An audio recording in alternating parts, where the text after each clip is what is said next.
Hello everyone. सो आप ये जो वीडियो देखने वाले हो आगे, उसमें मैंने 2022 का पूरा पेपर डिस्कस किया है एंड जो भी ट्रिक्स रहते हैं प्रीवियस ईयर पेपर को समझने के लिए वो सारी बातें शेयर की है। तो ये पूरा वीडियो देखना, आपको हर एक क्वेश्चन में मैंने कुछ ना कुछ एक जो एडवांटेज है वो शेयर कर रखा है कि आप क्या कर सकते हो क्या नहीं कर सकते, जिसकी वजह से आपकी जो स्कोरिंग है वो बोर्ड एग्जाम में बहुत ज्यादा अच्छी होगी। तो पूरा वीडियो देखना, क्योंकि मैंने ऑल थ्रू दी वीडियो जो है कुछ ना कुछ शेयर किया है। तो ये जो थोड़ा पार्ट था वो मैंने अलग से रिकॉर्ड किया आपको ये चीज बताने के लिए। So do watch. Hello everyone, so I hope you all are doing well. So I hope आप सारे वीडियोस देख रहे हो, रेगुलर लेक्चर्स हो, वन शॉट हो ओसीएम के आपने देख लिया होगा, क्योंकि ये वीडियो देखने से पहले वो चीज थोड़ी सी मैंडेटरी है, क्योंकि एटलीस्ट आपका सिलेबस तो कंप्लीट होना चाहिए previous year question paper solve करने से पहले। तो एक तो रेगुलर लेक्चर का वन शॉट वीडियोस कंप्लीट कर लेना, दूसरा चाहे तो मेरा या सारंग सर का जो पेपर पैटर्न एक्सप्लेनेशन है वो वीडियो जो है वो जरूर देख लेना, क्योंकि उससे थोड़ा आपको आइडिया लग जाएगा कि अपना जो एग्जाम का स्पेसिफिकली ओसीएम का जो पेपर पैटर्न है वो किस तरह से आने वाला है, और प्रैक्टिस हो जाएगा जब हम ये previous year question paper solve करेंगे। तो मैं इस सीरीज में previous year question paper solving के जो सीरीज में अभी वीडियोस अपलोड करने वाली हूँ उसमें 3 वीडियोस अपलोड करने वाली हूँ। एक तो जैसे आप देख रहे हो स्क्रीन पे, सबसे पहला जो मैं आपको वीडियो दे रही हूँ 2022 का जो प्रीवियस ईयर क्वेश्चन पेपर है वो सॉल्व कराने वाली हूँ, फिर 23 का आएगा एंड देन 24 का आएगा। तो मैंडेटरी है ये आपके लिए कि बोर्ड एग्जामिनेशन जाने से पहले, है ना, कभी भी देखो, आप कोई भी फेज में देखो, चाहे अपने एग्जाम से पहले, प्री बोर्ड के एग्जाम से पहले देखो, अभी देखो, रेगुलर लेक्चर करने के बाद देखो, आपके प्लानिंग के हिसाब से, लेकिन बोर्ड एग्जामिनेशन में अपीयर होने से पहले ये चीज हर एक सब्जेक्ट के लिए होना चाहिए कि कोई भी 3 साल के प्रीवियस ईयर पेपर या तो रिसेंट वाले 3 साल के previous year question paper solve करके जाना है। एक आइडिया आ जाता है, एक यूज टू फीलिंग आ जाता है कि यस क्वेश्चन पेपर कैसे आने वाला है, आपको स्ट्रक्चर समझ में आ जाता है, पेपर पैटर्न के थ्रू तो हो ही जाता है। एंड जब आप प्रीवियस ईयर क्वेश्चन पेपर को लिख के प्रैक्टिस करते हो, समझते हो, तो उससे और हेल्पफुल हो जाता है। मेरी बात जरूर मानना, इससे आपकी हेल्प होगी और ज्यादा जो स्कोरिंग है मतलब स्कोर करने में हेल्प होगी आपको। ठीक है,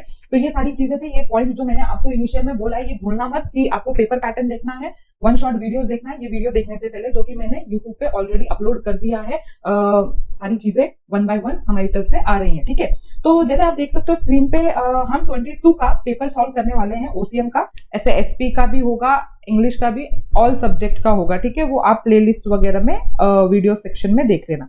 नाउ वन बाय वन, सबसे पहले जो हमारा क्वेश्चन नंबर 1 आने वाला है, एज अगर आपने नोटिस किया होगा पेपर पैटर्न में, तो क्वेश्चन नंबर 1 किस चीज के रिगार्डिंग है, ऑब्जेक्टिव क्वेश्चंस के ऊपर आने वाला है। तो 20 मार्क्स, कितने 20 मार्क्स जो है आपका ऑब्जेक्टिव क्वेश्चन ऑब्टेन करता है। एंड मैं आपको सच्ची बात बोल रही हूँ, अगर आपने थोड़ी सी भी मेहनत की होगी, थोड़ी सी भी मेहनत की होगी, तो ये 20 मार्क्स में 1 मार्क्स भी आपका कट होने के चांसेस नहीं होने चाहिए। ठीक है, एटलीस्ट जिस तरह से मैंने आपको पढ़ाया है और आपने अगर शिद्दत से वो वीडियोस देखे हैं, तो ये 20 के 20 मार्क्स आपको आपके हाथ में होने चाहिए। ठीक है, तो बहुत सारे ऑब्जेक्टिव क्वेश्चन आ जाते हैं। आप टेक्स्ट बुक के जो क्वेश्चन, पीछे के क्वेश्चन दिए हुए हर चैप्टर के, तो मैच द पेयर आता है, या तो correct option and rewrite the sentences, या प्रॉपर ऑर्डर में अरेंज करो, ये सारी चीजें, बहुत सारे ऑब्जेक्टिव टाइप क्वेश्चन है। तो उसमें से कोई भी 4 टाइप आएंगे, तो वन बाय वन हम कर लेते हैं। ए वाला आपको क्या आया है, करेक्ट ऑप्शन एंड आपको रीराइट करना है सेंटेंस को। रीराइट मतलब आपको लिटरली ये पूरा सेंटेंस लिखना है और करेक्ट ऑप्शन लिखना है। तो मैंने स्क्रीन पे देख सकते हो, मैंने आपको चैप्टर के साथ ये कौन से चैप्टर से पूछा गया है और करेक्ट ऑप्शन जो है वो आपको मार्क कर दिया है। Because of lack of time तो आप ये सारी चीजें मेरे स्क्रीन के पीछे देख सकते हो। इसमें कितने क्वेश्चन पूछे गए हैं, तो 5 क्वेश्चन पूछे गए हैं ए में से। ठीक है, तो 5 मार्क्स के लिए है ये। और सेकेंड वाला जो क्वेश्चन है चैप्टर 2 से है, ये चैप्टर 3 से, चैप्टर 6, चैप्टर 5। तो एक बार देख लो स्क्रीन पे और अपने आप सॉल्व कर लो। आ रहा है आपको? Yes, okay. नाउ अगर आप बी देख रहे हो तो ये भी आपको 5 मार्क्स के लिए है। एंड मैच द पेयर है, तो मैच द पेयर का जो करेक्ट ऑप्शंस है मैंने आपको आपके स्क्रीन पे दे दिया है। जैसे कि इधर मैंने आपको बोला कि आपको रीराइट द सेंटेंस करना है, एग्जाम पेपर में 1 लिखना है और उसके आगे member of organisation should receive order from dash के ऊपर आपको आंसर लिखना है। ओके, तो रीराइट द सेंटेंस, ये मत भूलना। नाउ बी, यही ऐसा ही आपको लिखना है। तो आप कैसे कर सकते हो, ए लिखो, एग्रो टूरिज्म लिखा आपने, एंड देन उसके आगे आप करेक्ट आंसर लिख सकते हो। जैसे मैंने ये फोर्थ वाला मार्क किया है, तो आप इधर उसके सामने फोर्थ लिख के रूरल टूरिज्म, ठीक है, ये ऐसे आप मार्क कर सकते हो। समझ में आया? तो वैसे ही आप बी का लिखो, सी का लिखो, डी का लिखो एंड ई का लिखो। तो ये एक करेक्ट वे है एग्जामिनर को प्रेजेंट करने का। किसी भी तरह प्रेजेंट कर दिया, इससे आपको मार्क्स नहीं मिलेंगे, मार्क्स कटने के चांसेस है। ओके, नाउ देखो सी वाला भी क्या है, correct the underline word and rewrite the following sentence. तो मोस्टली क्या होता है बच्चे, ये जो है ना, ये जो पढ़ना भूल जाते हैं और सिर्फ करेक्ट आंसर जो है वो लिख के आ जाते हैं, तो उससे उनके हाफ मार्क्स चले जाते हैं। तो फिर फायदा ही क्या हुआ, करेक्ट आंसर तो लिख के आए लेकिन लैक ऑफ अंडरस्टैंडिंग की वजह से हम अपने मार्क्स खो बैठते हैं। तो रीराइट द फॉलोइंग सेंटेंस मतलब आपको पूरा लिखना है, इधर डिसेंट्रलाइजेशन लिखना है, सॉरी सेंट्रलाइजेशन लिखना है डिसेंट्रलाइजेशन के बदले, and means concentration of power and authorities at a specific position, ये उसके आगे आपको प्रेजेंट करना है, मैंडेटरी है। यस, सो ये आ गया सी वाला। तो आप ये जो है आंसर देख सकते हो स्क्रीन पे, आपको दिख रहा है। Okay, now D1 is arrange in proper order. तो अरेंज इन प्रॉपर ऑर्डर मतलब आपको पहले कौन आता है फिर बाद में कौन आता है उस हिसाब से आपको लिखना है। तो मैंने इधर शॉर्ट फॉर्म यूज किया है, बट आपको शॉर्ट फॉर्म नहीं यूज करना है, पूरा आपको 1 लिख के प्लानिंग, ठीक है, प्लानिंग। आंसर कैसे लिखना है चलो मैं आपको प्रेजेंट करके बोल देती हूँ। फर्स्ट वाला तो आप डी लिखोगे, ओके, उसका फर्स्ट लिखोगे आप, फिर इधर लिखोगे प्लानिंग, फिर उसके नीचे ये ऐसे आप 1 कर सकते हो, फिर 2 लिख सकते हो, ऑर्गेनाइजेशन, आपको दिख रहा है, ओके, फिर 2 लिख सकते हो, कंट्रोलिंग।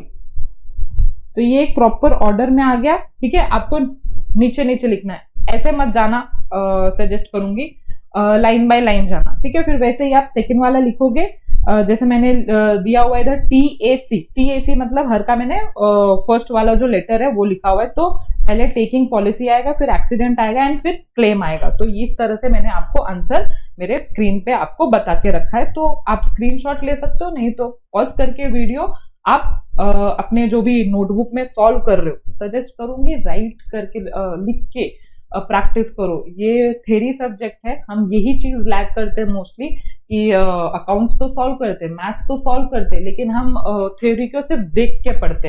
ये देख के पढ़ने वाली चीज नहीं है, चाहे ओसी हो, एसपी हो, इको है, आपको लिख के प्रैक्टिस करना है। जितना राइटिंग प्रैक्टिस होगा उतना ज्यादा मार्क्स आते हैं आपके, ये मेरा एक्सपीरियंस है। आप ट्रस्ट करो इस चीज को, राइटिंग प्रैक्टिस जरूर होनी चाहिए। जितनी राइटिंग प्रैक्टिस होगी उतनी ज्यादा मार्क्स आएंगे आपको। ओके, नाउ अब क्वेश्चन नंबर 2 जैसे आप देख सकते हो स्क्रीन पे। तो जिस क्वेश्चन नंबर 1 पे एक और चीज डिस्कस रह गया, ये 5 मार्क्स के लिए, ये 5 मार्क्स के लिए। तो ये टोटल आपको कितने मार्क्स के लिए आ रहा है? 20 मार्क्स के लिए आपको ऑब्जेक्टिव आ रहा है। Can you believe? मतलब इससे ज्यादा और अच्छी अपॉर्चुनिटी और कुछ नहीं हो सकती कि 20 मार्क्स आपको सीधा सीधा आपके हाथ में मिलेंगे थोड़ी सी पढ़ाई करने पे। Okay, let's move to our question number 2। According to paper pattern आपने देखा हुआ है, तो क्वेश्चन नंबर 2 आपको कितने मार्क्स के लिए है? 2 मार्क्स के लिए ईच है, ठीक है।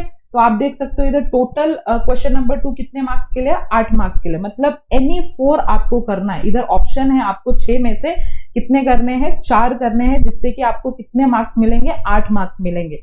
ना इसमें प्रॉब्लम क्या आता है क्वेश्चन नंबर 2 में कि मैम क्वेश्चन नंबर जो 2 है उसमें कितना लिखना है? प्रॉब्लम क्या होता है, बच्चे भूल जाते हैं कि उनका अभी पूरा पेपर बाकी है। तो ना क्वेश्चन नंबर 2, अरे ये हमको आता है मस्त एकदम, हम तो लिखेंगे, वो पूरी हाफ पेज लिखते बैठते, फुल पेज लिखते बैठते, उसकी कहानियां लिखते बैठते हैं, लास्ट तक पता चलता है कि हमारा पेपर कंप्लीट ही नहीं हुआ। तो ये जो क्वेश्चन नंबर 2 है उसमें पूरी भावनाएं को खो मत देना, थोड़ा कंट्रोल करना, जितना पूछा है उतना ही लिखना। कहने का मतलब ये आपको मैक्सिमम ईच सब क्वेश्चन कितना देने वाला है? 2 मार्क्स ही देने वाला है।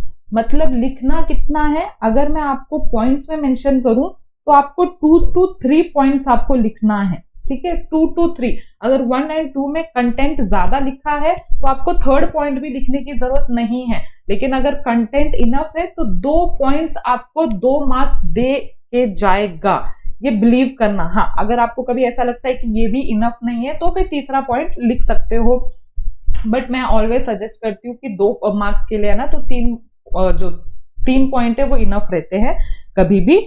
मतलब एक नॉन रिस्की जो सिचुएशन है वो 3 पॉइंट्स का ही है। ओके, तो देखो आपको क्या क्या पूछा गया है। ऑर्गेनाइजिंग पूछा गया है, तो ऑर्गेनाइजिंग में आप क्या बता सकते हो, डेफिनेशन बता सकते हो, उसका मीनिंग बता सकते हो, और एक आधा इंपॉर्टेंस बता सकते हो, ये मैं आपको सजेस्ट करती हूँ ऑलवेज।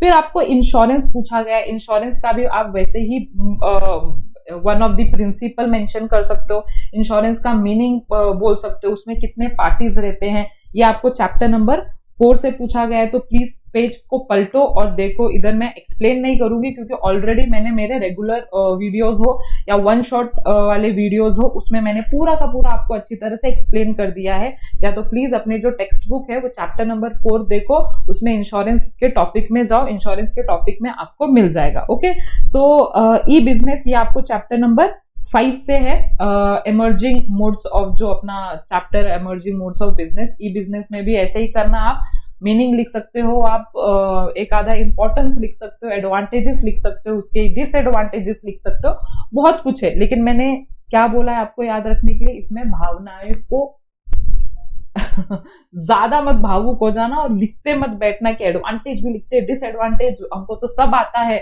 बिल्कुल भी ये गलती मत करना। हमको पेपर कंप्लीट करना है वो भी टाइम पे। Okay, so 4th one is place concept of market, and ये चैप्टर नंबर 8 से आया है। लोक अदालत ये चैप्टर नंबर 7 से आया है। आउटसोर्सिंग ये चैप्टर नंबर 5 से आया है। ठीक है, तो जो भी पूछा गया है आप प्लीज एक बार प्रैक्टिस करो, लिख के प्रैक्टिस करो, आ रहा है कि नहीं आ रहा है, एंड देन फिर आप श्योर होगे कि यस मुझे लिखना आ रहा है कि नहीं। क्योंकि कभी कभी क्या आता है, रिकॉल तो हो जाता है लेकिन जब हम उसको लिखने बैठते हैं ना तो हमको वर्ड्स नहीं मिलते। क्या लिखे यार मैम, समझ में नहीं आ रहा है। तो फिर उधर किस चीज की कमी है, रिवीजन की कमी है, राइटिंग प्रैक्टिस की कमी है, नोट मेकिंग की कमी है। तो आपको ये सारी चीजें समझ में आएगी इन एडवांस अगर आप पहले ही ये वीडियोस, मतलब ये जो मेरा इंटेंशन था इस वक्त ये वाला वीडियो अपलोड करने का, कि आपके पास इनफ टाइम हो मेहनत करने के लिए। वरना मोस्टली क्या होता है, जो टीचर्स होते हैं वो previous year question paper last में सॉल्व करवाते हैं, लेकिन लास्ट में होता क्या है, बच्चों के पास टाइम ना होने की वजह से उनको अपनी गलती लेट समझ में आती है और फिर दे गेट पैनिक अटैक्स, और पैनिक अटैक में ऐसा होता है कि आप पूरे ब्लैंक हो जाते हो। तो वो सिचुएशन हमें नहीं क्रिएट करना है। आपको एडवांस में राइटिंग प्रैक्टिस ये अभी, इसलिए ये मेरा मोटिव रहा है कि अभी आपको एक आधा previous year question paper solve करो, इससे आपको पता चल जाएगा आप कितने पानी में हो, कितने पानी में नहीं हो। ओके, तो ये 2 मार्क्स का हो गया question. Now we are on question number 3, जो मेरा फेवरेट है। मेरे को केस स्टडी बहुत अच्छी लगती है, एंड आई थिंक सो आप लोगों को भी केस स्टडी अच्छी लगती है। कमेंट सेक्शन में बताना आप लोगों का फेवरेट क्वेश्चन कौन सा है, 1 से लेके 8 में से फेवरेट क्वेश्चन कौन सा है। मेरा तो क्वेश्चन नंबर 3 है। तो देखो क्वेश्चन नंबर 3 पूछा कैसे जाता है, आपको एक्चुअली एक सिचुएशन दिया जाता है, उस सिचुएशन में आपको पूरा पढ़ना पड़ता है वो पैरा, एंड आपको फिर सब क्वेश्चंस दिए जाते हैं, पूछे जाते हैं, एंड देन आपको उसका आंसर लिखना रहता है। सबसे पहले ये डिस्कस कर लेते हैं कि ये टोटल कितने मार्क्स का आने वाला है। तो एनी 2 मतलब आउट ऑफ 3, देखो जैसे कि out of 1 2 3 question, out of 3 आपको कोई भी 2 सॉल्व करना है। मैं इधर सभी सॉल्व करने वाली हूँ, डोंट वरी। तो आपको टोटल ये 6 मार्क्स देने वाला है, क्योंकि 2 ईच 3 के लिए होने वाला है।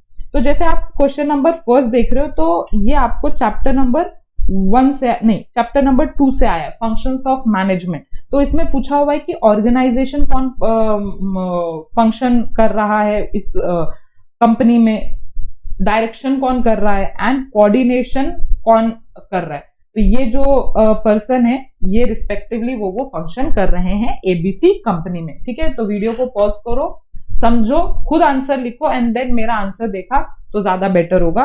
ओके, नाउ अगर आप देख रहे हो सेकंड वाला क्वेश्चन जो है वो आपको चैप्टर नंबर 3 से आया है। एक्चुअली मैं हर वक्त चैप्टर नंबर 3 का बोलती हूँ कि हर वक्त लास्ट ऑप्शन में रखो, क्योंकि ये 5 मार्क्स के लिए आने वाला है आपको, और सबसे लीस्ट इम्पोर्टेंट चैप्टर है अपने सिलेबस में।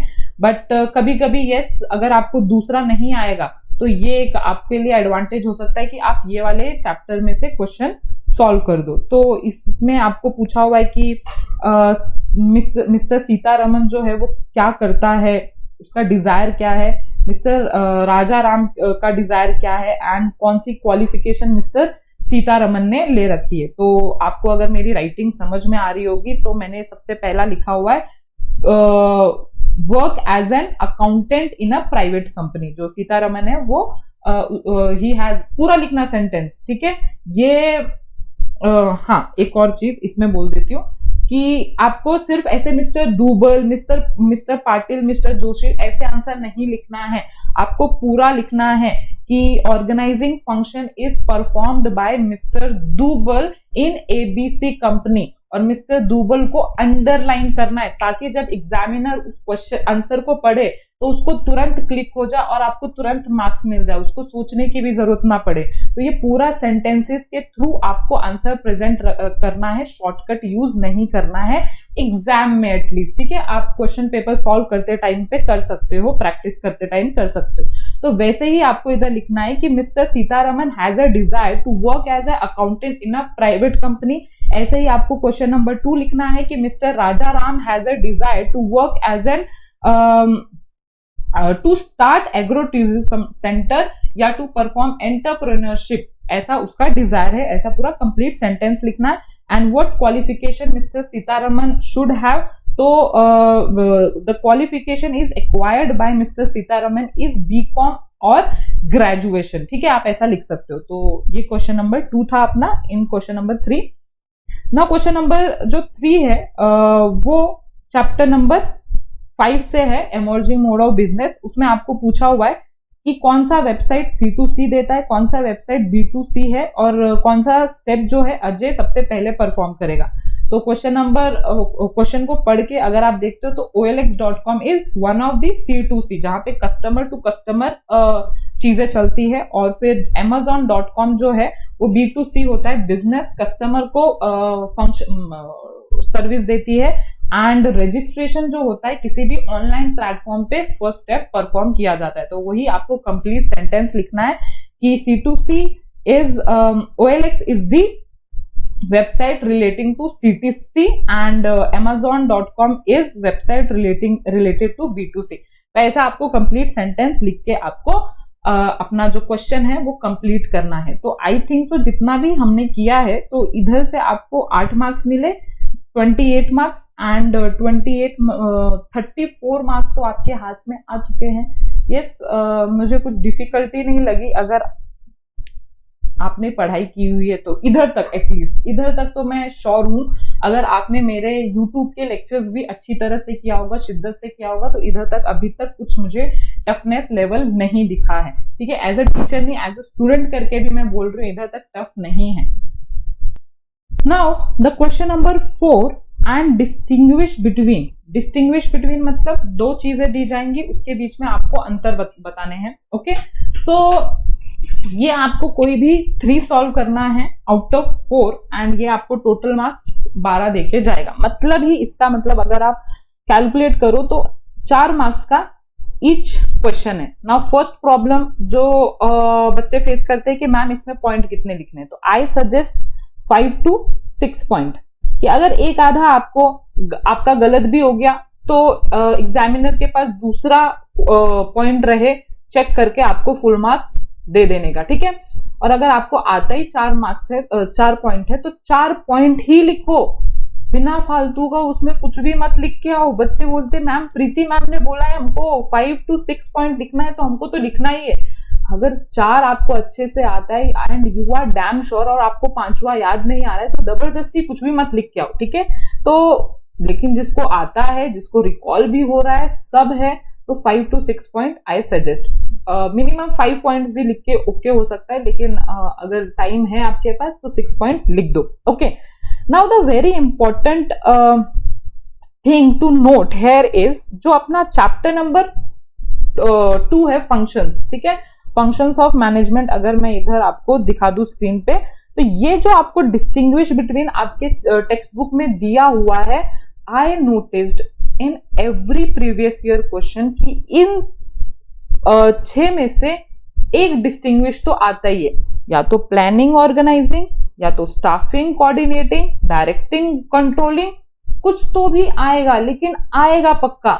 मतलब इधर से आपके 4 मार्क्स तो इधर ही फाइनल है कि आपको ये करके जाना है पक्का, और आपके 4 मार्क्स होने वाले हैं। समझ में आ रहा है? तो ये जो आपका कंपैरेटिव स्टडी वाला टेबल है, डिस्टिंग्विश बिटवीन वाला टेबल है, ये किसी भी हालत में छोड़ना नहीं है, क्योंकि क्वेश्चन नंबर 4 में से वन ऑफ द क्वेश्चन इस वाले टेबल में से जरूर आने वाला है। प्रूफ चाहिए आपको, ठीक है? तो प्रूफ देखो इधर, क्वेश्चन नंबर 4 देख सकते हो, ठीक है?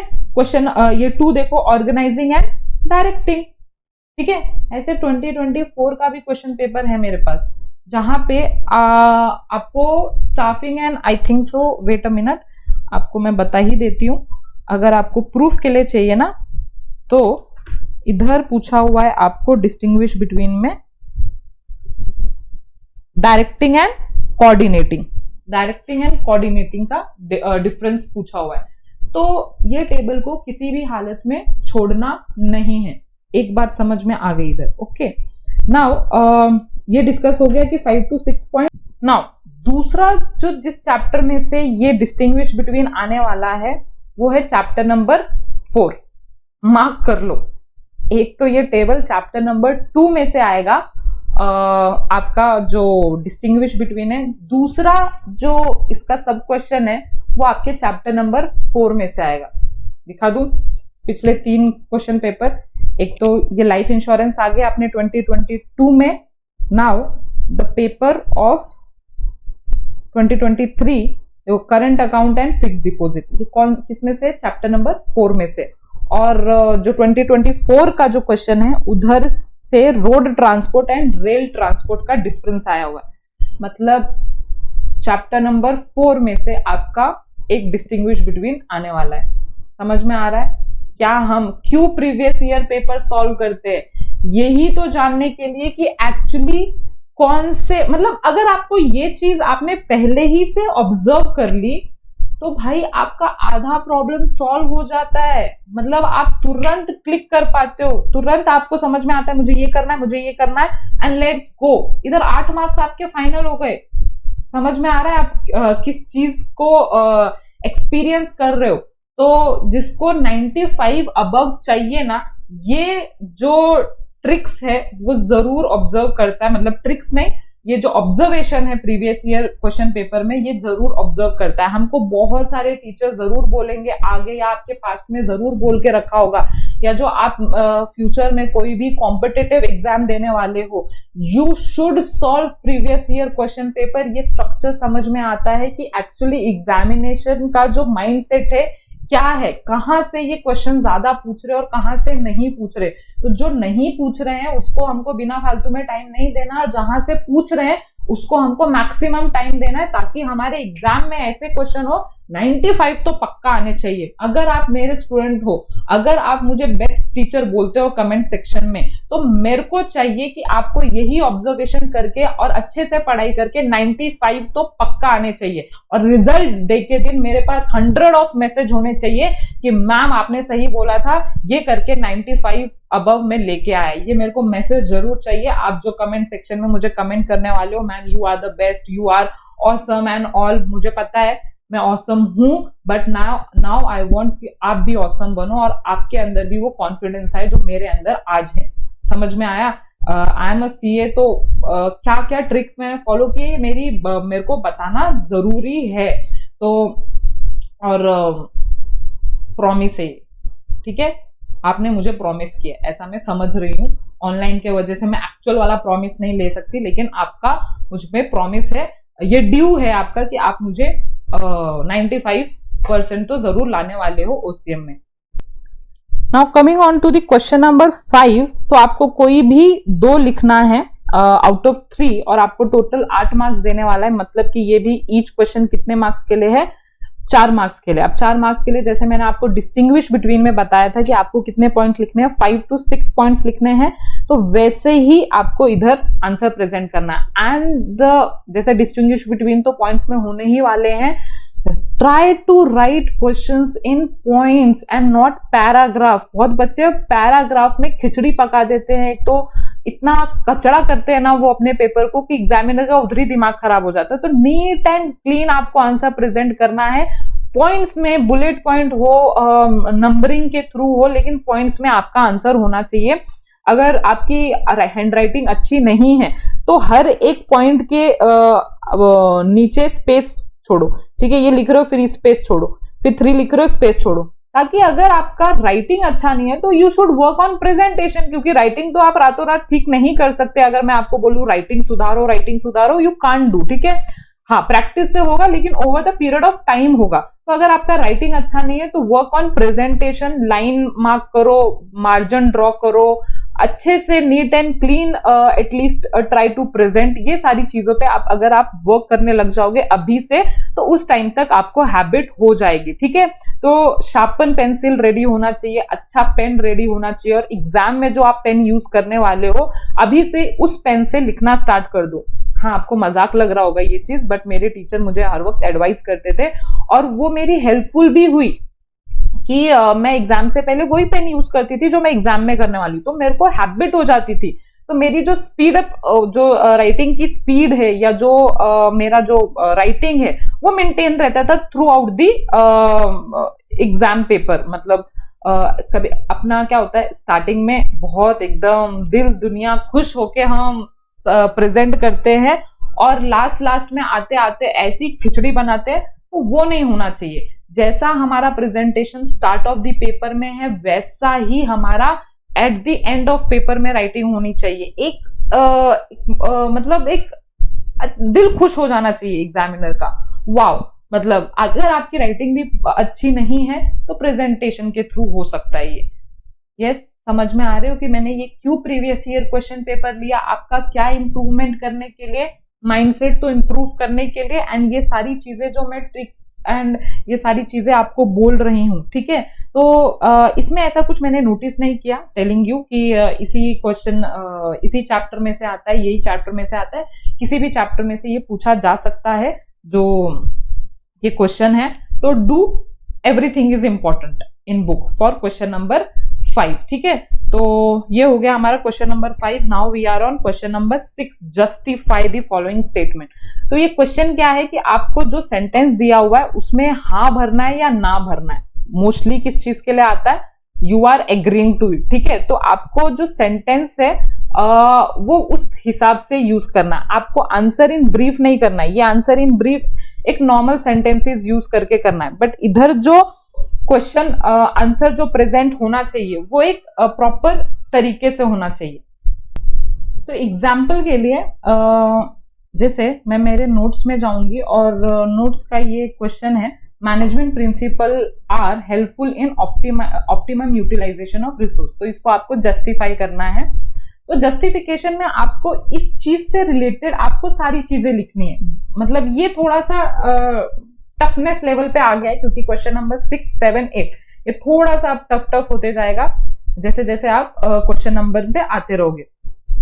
तो जस्टिफिकेशन मतलब जो भी सेंटेंस दिया हुआ है आप उससे एग्री करते हो, एंड एग्री करने के लिए जो भी इंपॉर्टेंट चीजें हैं वो आपको लिखना है, ठीक है। तो जैसे आप ये क्वेश्चन देख सकते हो कैसे प्रेजेंट किया हुआ है। ये मेरे नोट्स के जो क्वेश्चन है वो है, ये आपके बुक में भी हो सकता है, बट बुक में सॉल्व्ड क्वेश्चन नहीं रहेगा, बट ये सॉल्व्ड है, ओके। तो अगर आप देखते हो इधर कितने पॉइंट्स दिए हुए, मैंने 5 पॉइंट्स दिए हुए। एज आई टोल्ड यू मैं 5 to 6 पॉइंट रिकमेंड करती हूँ। एंड लास्ट वाला पॉइंट आपके लिए क्या है, therefore resource should not be wasted and misuse and they should be carefully utilise carefully and up to their optimum capacity utilise होना चाहिए। तो लास्ट में आपको एक कंक्लूडिंग पॉइंट लिखना जरूरी है। हेंस बोलो, देयरफॉर बोलो, we are agreeing, therefore management principle are helpful in optimum utilization of resource as per given above explanation, ठीक है।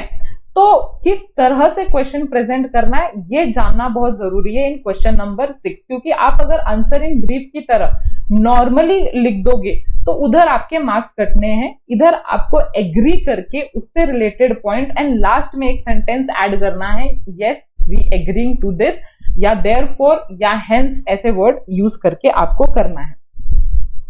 ओके नाउ ओके सो आपको ये 4 क्वेश्चन पूछे गए हैं और उसमें से कोई भी 2 करने हैं। ये एक एडवांटेज है कि 4 में से कोई भी 2 करने हैं, मतलब you have a enough option. And 8 के लिए है तो आपको 4 मार्क्स के लिए है एंड सेम मैं क्या रिकमेंड करती हूँ 5 to 6 पॉइंट।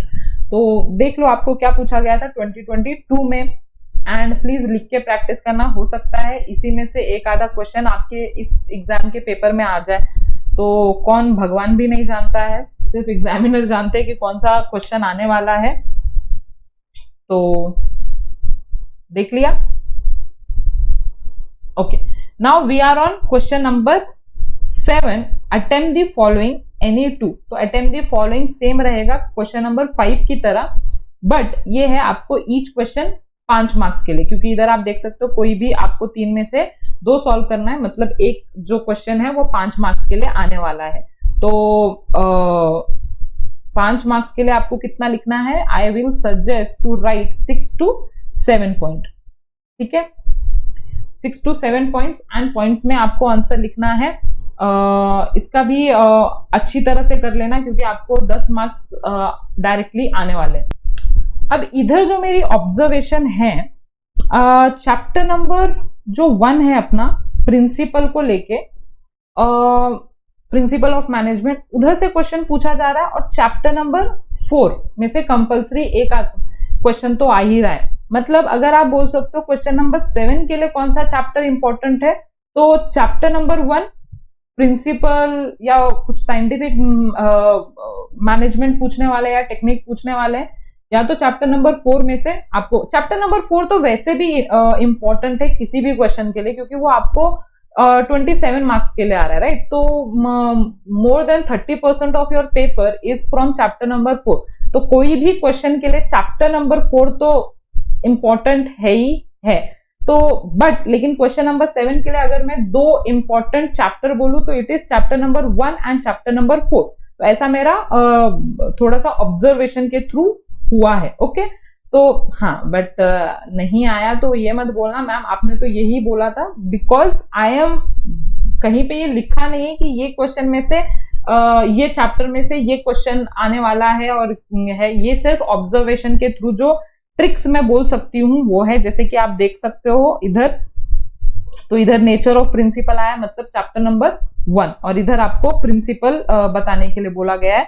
और अगर मैं 2024 का बोलूं तो आपको इधर चैप्टर नंबर 2 से आया है, not chapter number 1, that is explain the importance of planning.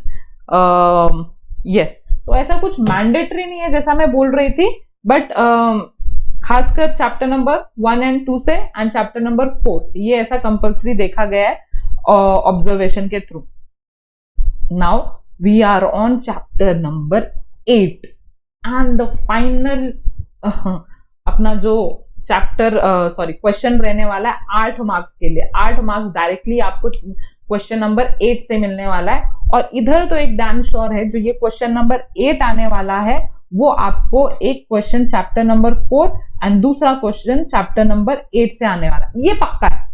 इसमें अगर आप बोलोगे मैम कुछ शंका आपको, तो बिल्कुल भी कोई शंका नहीं, कोई डाउट नहीं है। एक क्वेश्चन आपको चैप्टर नंबर 4 से आने वाला है, एक दूसरा क्वेश्चन चैप्टर नंबर 8 से आने वाला है। एंड कुछ नहीं करना आपको, मैं बताती हूँ आपको क्या करना है। टेक्स्ट बुक खोलना है, टेक्स्ट बुक के पीछे जैसे मेरे पास टेक्स्ट बुक है, यस है, तो हम जाते हैं क्वेश्चन नंबर चैप्टर नंबर 4 के क्वेश्चन आंसर पे, ठीक है। अगर आप देख रहे हो इधर आपको क्वेश्चन नंबर 8 जो है ये दिया हुआ है, ये आपको 6 क्वेश्चन करना है। ऐसे ही आपको चैप्टर नंबर 8 पे जाना है, क्वेश्चन नंबर 8 पे आना, और उधर आपको 2-3 क्वेश्चन दिए रहेंगे। मतलब अगर आप नोटिस करो तो आपको 10 क्वेश्चन पक्का करके आपको कितने मार्क्स, 8 मार्क्स तो मिलने वाले हैं। तो ये क्वेश्चन तो पक्का है, इसमें से एक क्वेश्चन तो पक्का है एंड दूसरा जो आने वाला है, अगर आप डैम श्योर हो, देखो अगर आपको ना दोनों नहीं करने क्योंकि इधर ऑप्शन है, तो मैं सजेस्ट करूंगी कि आप ये 6 तो पक्का करके चले जाना, ठीक है। पक्का पक्का इसमें से एक क्वेश्चन तो आने ही वाला है, तो फिर इतनी बड़ी अपॉर्चुनिटी है अगर, एंड तो फिर आपको कौन 95 लाने से रोक सकता है। एंड ये मेरा ऑब्जर्वेशन है गाइस कि स्टेट बोर्ड का जो बोर्ड पेपर है वो टेक्स्ट बुक के बाहर एक भी क्वेश्चन नहीं पूछा जाता है। तो अभी भी सिचुएशन अगर ऐसा है कि मैम हमने तो कुछ भी नहीं किया है, कुछ भी नहीं किया है, तो मेरे जो वन शॉट वाले वीडियोस हैं चैप्टर वाइज वो देखो एंड स्टार्ट टेक्स्ट बुक के जो पीछे वाले क्वेश्चन है वो 3 बार 4 बार 5 बार पढ़ो, ठीक है। 95 पक्का है आपके। ये मैं जोक कर रही हूँ क्या? बिल्कुल भी नहीं, ये आपके साथ कोई मजाक नहीं कर रही हूँ, इधर पूरा सिंसियरिटी से पूरा सीरियस टॉपिक चालू है कि आपको अगर अभी भी हमको मैसेजेस आते हैं मैम टीचर मिस हमारा कुछ भी नहीं हुआ है, तो फिर जो वन शॉट वाले वीडियोस है वो देखो, थोड़ा कंसेप्ट को समझो, है ना, बिना कंसेप्ट के कुछ भी लर्न नहीं होने वाला, क्योंकि एंड जो अपने टेक्स्ट बुक के पीछे के क्वेश्चन है ईच एंड एवरी क्वेश्चन आपको अच्छे से करना है, ठीक है, क्योंकि टेक्स्ट बुक के आगे आपका बोर्ड एग्जामिनेशन नहीं जाने वाला है। और जैसे मैंने आपको ट्रिक्स हर एक क्वेश्चन में बोला है वो आप अगर फॉलो कर लोगे तो 95 तो यार क्या बोलूं, अभी कितना मैं आपको एश्योरिटी दूं, लेकिन हाँ मेहनत तो आपको करनी है, मेहनत आपकी जगह पे मैं भी करूं तो उसका कुछ यूज नहीं है। तो अगर आपको अपने माँ बाप का नाक ऊंचा करना है ना, आपको एकदम प्रूफ करना है अपने आप को कि यस मैं भी 95 ला सकता हूं, तो ये आपके पास गोल्डन चांस है ये सारे ट्रिक फॉलो करके।